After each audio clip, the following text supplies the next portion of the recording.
Hola a todos. First of all, I just want to say thanks for all the engagement that's been happening on our channel. It's growing a hell of a lot faster than I thought it was. So thanks a lot everyone who's been watching and liking the videos. Secondly, I've had my first request on the channel, which is from Chris Hewitt, asking me to fight something a little bit more challenging. I am so ready. So, let's get started. What's up, hunters? Soy Senor Papi. Are you ready for an adrenaline pumping ice cold showdown? Because today, as requested, we're going head to head with the monster that moves faster than your worst nightmares and hits harder than a blizzard in full force. It's Barioth, the frostbite fury himself. With claw-like blades and speed that will leave you gasping for breath, this sabretooth terror isn't just dangerous, it's downright deadly. And guess what? We're not backing down. So grab your gear and check your mantles, and don't forget to pack a flash pod, because I think you're gonna need it. So going into this fight, my armor set and my weapon weren't anything too special, stuff that you could generally craft at the beginning of Iceborne. A few key abilities were mandatory. That was Slugger for a hammer user, health boost 3 is normally key on everything, and the other one was Mushroomancer. Now, I have to give a shout out to Gibby Fox Gaming for this, because I've watched a few of his videos and he's made Mushroomancer be a must pick for most of my builds now.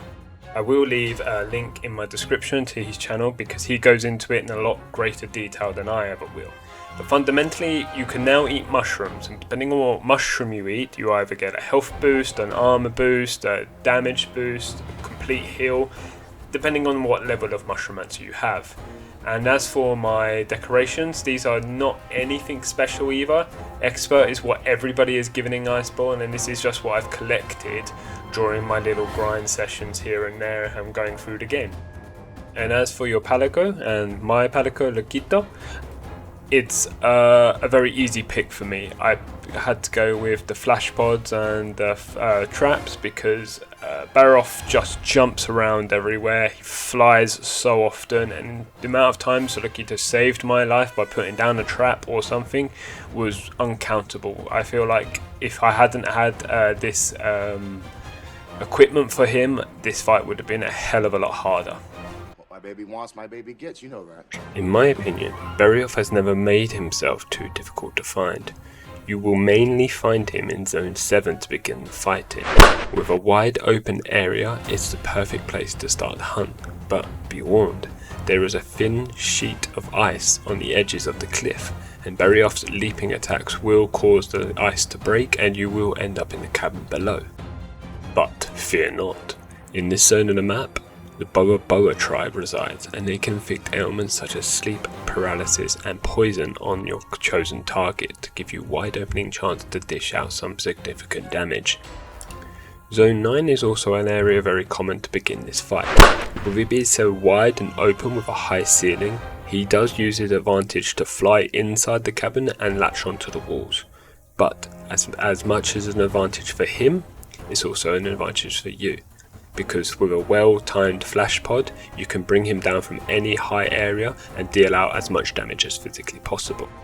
Dealing enough damage to the Barioth will result in him retreating to Zone 8, and in my opinion, this is the best zone to fight him in, with enough clutch claw bugs to swing from the ceiling to, which allows you to get out of the way of most of his attacks. As well as a plethora of flash bugs being in this zone allows you to disorientate him and not allow him to fly away or using any pounce attacks. By far the best place to deal damage is in Zone 8. Also again, there is assistance in this area. If you manage to deal a KO, the wildlife in the area will actually assist you in dealing a little bit of tick damage. And finally, the final zone you will find him, where his nest generally is back to Zone 7. But instead of going down towards the cabin in Zone 9, he will take a hard right and go towards his nest. This is when you know he's at his final point in the fight. Probably the best opportunity you're going to have to lay a trap and try. It's a trap! Okay, zones and armor out the way. Let's talk about his moveset, because he has a few really deadly attacks. The first one I want to talk about is this breath attack he does, where he'll create a cyclone in front of him. which will push you back if you get caught in it and give you quite a bit of damage. But there is an easy counter. If you can manage to break the fangs in his face, it will, I think, temporarily stop it. He won't be able to perform it every single time. There is also a version with it where he'll be flying and he'll fire multiple targets and then dive on the last one.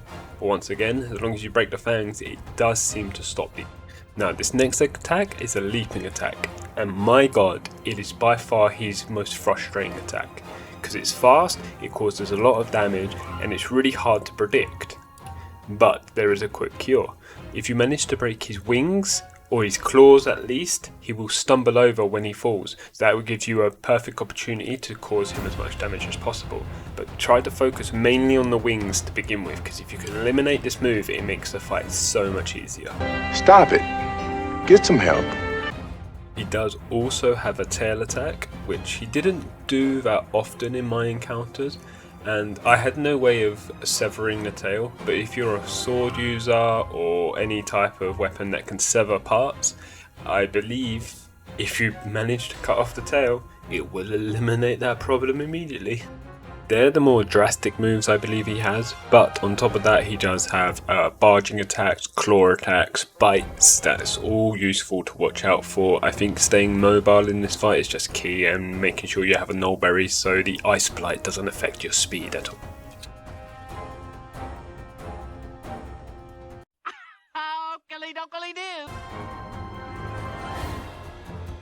The weapon I mainly use for hunts that I haven't done before is the sleep one. Because I get the ×2 to my damage whenever a monster's been put to sleep, it sort of helps me with the big bang attacks, breaking horns, breaking fangs, etc. But I did craft this fire hammer as well from Ulagaran, and they both seem to be just as effective as each other. I believe the fire element hammer was actually slightly faster and did slightly more damage overall. Going into this fight, I would try to prioritise your flash pods for when he's in the air to try and bring him down for more damage, and your traps for on the ground for the same effect. Stunning him to give you a few seconds to be able to dish damage on the head or the claws is going to be vital. And if you are using mushroomancer, try to look at what mushrooms do what, because some of them are seriously overpowered for this stage in the game. Now, as a special thank you from me, and a little bit of a bonus, if you make your way to the quest board and search up the quest 50 Shades of White, an MR3 mission, which will see you against a Barioth in the arena, and you use everything that you've learned in this video so far about flash pods and traps, which part of the monster you need to break to stop certain attacks, you will be gifted with a certain amount of tokens. These tokens are called feast tokens. And with these you can go to the smithy and craft what in my opinion is some of the best looking weapons in the game. For me, the Guild Palace Mace boasts really good raw damage, great affinity and sharpness with a bonus 30 to your defense, and it's perfect for this point onwards into the game. So with all that being said, I hope I've gave you the right information and the right tools that you need to go out and beat Barioth. He's one of the most challenging early game monsters in my opinion, but I have total faith in you and I feel like you can do it. I also want to put out a special thank you to Chris Hewitt for this request video. I had a lot of fun making it, and I'll see you next time, chicos. Adios! I'm out of here.